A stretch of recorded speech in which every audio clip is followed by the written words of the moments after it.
Next প্ৰশ্ন যদি এটা বৰ্গক্ষেত্ৰৰ কালি 9 সেন্টিমিটাৰ আৰু 3 সেন্টিমিটাৰ বাহুযুক্ত এটা আয়তৰ কালিৰ সমান হয় তেন্তে বৰ্গটোৰ প্ৰতিটো বাহুৰ মাপ কিমান? If the area of a square is equal to the area of a rectangle having sides of length 9 cm and 3 cm, then what is the length of each side of the square? এতিয়া প্ৰশ্নটো ভালকে পঢ়িলে এটোৱে বুজা যায় যে স্কোয়াৰৰ area বৰ্গক্ষেত্ৰৰ কালি আৰু যেটো আয়ত ৰেক্টেঙ্গুলাৰ এৰিয়া ৰেক্টেঙ্গুলাৰ কালি এই দুটা সমান বুলি আমাক কোৱেশ্চনটোত কৈ দিছে হয়নে আমি আন্ডাৰলাইন কৰিলম যেকিটা মেইন পইণ্ট কি কৈছে বৰ্গক্ষেত্ৰৰ কালি আয়তৰ কালিৰ সমান হয়নে area of the square is equal to the area of rectangle হয়নে তাৰ মানে এবাৰ লিখি লৈছো area of square equal area of rectangle বৰ্গৰ কালি is equal to আয়তৰ কালি এটা আমাক কৈ দিছে প্ৰশ্ন ঠিক আছে এতিয়া আমি দুইটাৰ কাৰণে সূত্ৰ ব্যৱহাৰ কৰিম বৰ্গৰ কালি উলিওৱাৰ সূত্ৰটো হ'ল যেহেতু বৰ্গটোৰ চাৰিওটা বাহু সমান বৰ্গ এটাৰ ক্ষেত্ৰত চাৰিওটা বাহু সমান হয় হয়নে তো আমি কালি উলিয়াবলৈ কি কৰো a * a বা a স্কয়াৰ বুলি ক'ব পাৰো বৰ্গৰ কালি বাহু স্কয়াৰ গতিকে a স্কয়াৰ আৰু আয়তৰ কালিটো আমি লিখো L * B দিক পূৰণ প্ৰস্থ নহয়নে এতিয়া বৰ্গৰ কালি বা বাহু আমি একো নাজানো তো এটো a স্কয়াৰ হিচাপে থাকিব কিন্তু আয়তটোৰ দিক আৰু প্ৰস্থ দিয়া আছে কাৰণ আমাক কৈ দিছিলে 9 সেন্টিমিটাৰ আৰু 3 সেন্টিমিটাৰ বাহুযুক্ত আয়ত rectangle having sides of length 9 cm and 3 cm তো আমাৰ দৈৰ্ঘ্য হল 9 সেন্টিমিটাৰ আৰু প্ৰস্থ হল 3 সেন্টিমিটাৰ ঠিক আছে তো আমি বহাই দিলো জায়গা তো ইয়াৰ পৰা a স্কয়াৰ ইকুৱেল টু 9 3 গুণ হৈ যাব আমাৰ 27 হয়নে ইয়াৰ পৰা এতিয়া আমাক লাগে a তো a টো কেনেকৈ উলিয়াম √27 কৰিম ফালে স্কয়াৰ উঠালে বৰ্গমূল চিন ল'ব লাগিব a ইকুৱেল টু ইয়াক 9 * 3 বুলি লিখিলে এতিয়া 9 টো যদি ৰুটৰ বাহিৰলৈ উলিয়াই আনো 3 স্কয়াৰ মানে 9 তো বাহিৰত উলিয়াই আনিলে 3 হ'ব তো আমাৰ a এৰ ভ্যালু পালুগৈ 3√3 তাৰ মানে বৰ্গটোৰ এটা বাহুৰ দৈৰ্ঘ্য কিমান পোৱা গ'ল 3√3 সেন্টিমিটাৰ ঠিক আছে নেক্সট প্ৰশ্ন যদি এটা আয়তৰ পৰিসীমা এটা 4 মিটাৰ বাহু বিশিষ্ট বৰ্গৰ পৰিসীমাৰ সৈতে সমান হয়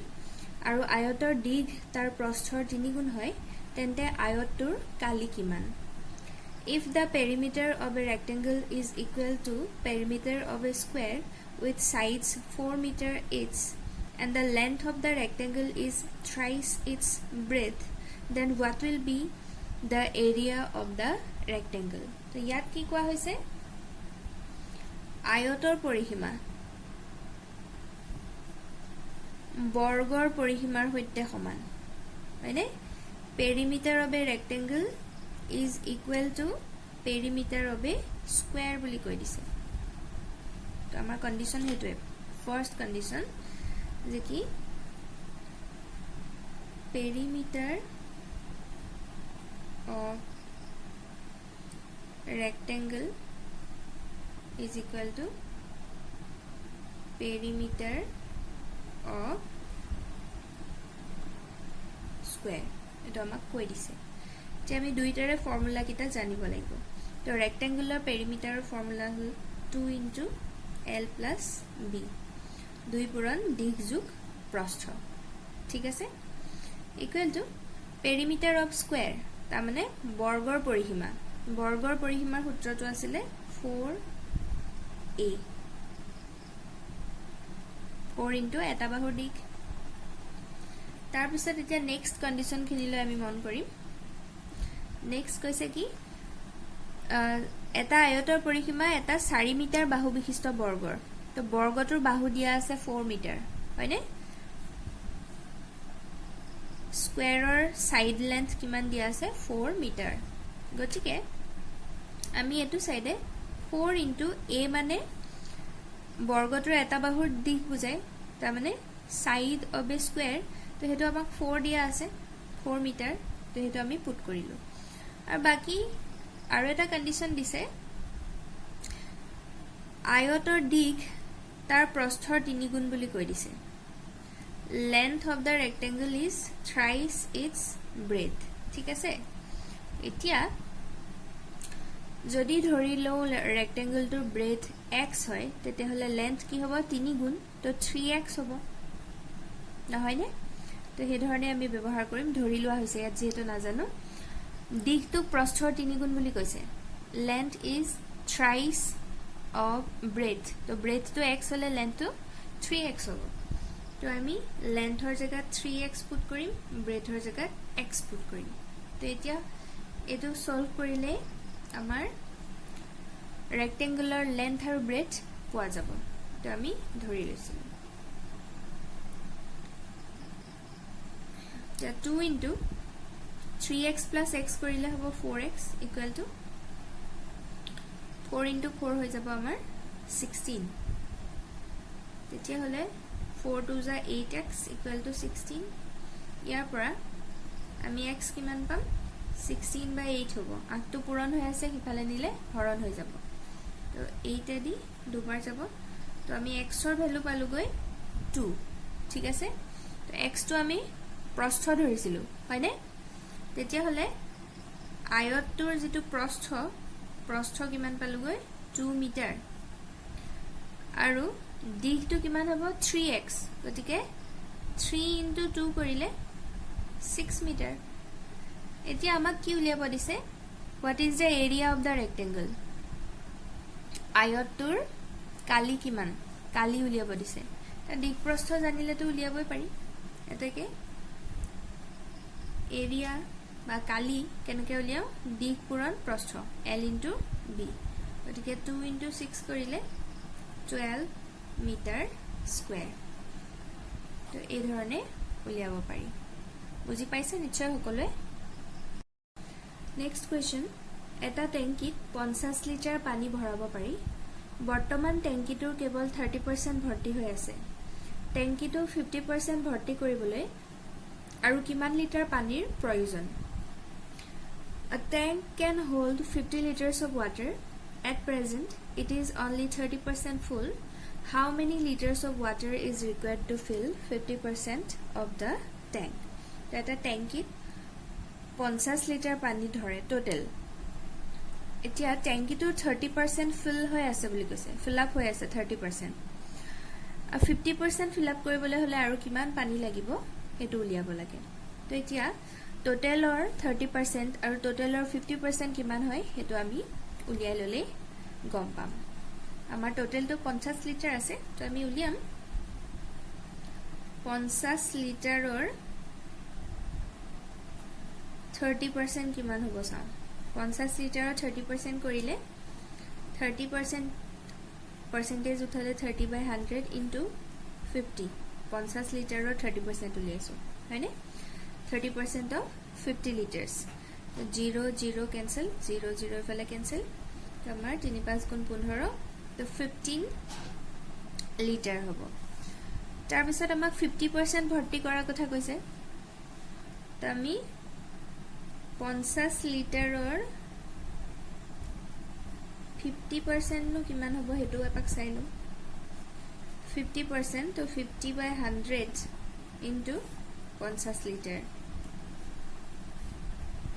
0 0 গল 0 0 ফলে গল 5 5 গুণ 25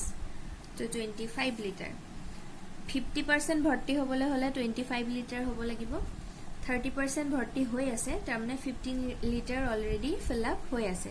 তো 25 হ'বলে হলে আৰু আমাৰ কিমান পানী লাগিব বাৰু পানী লাগিব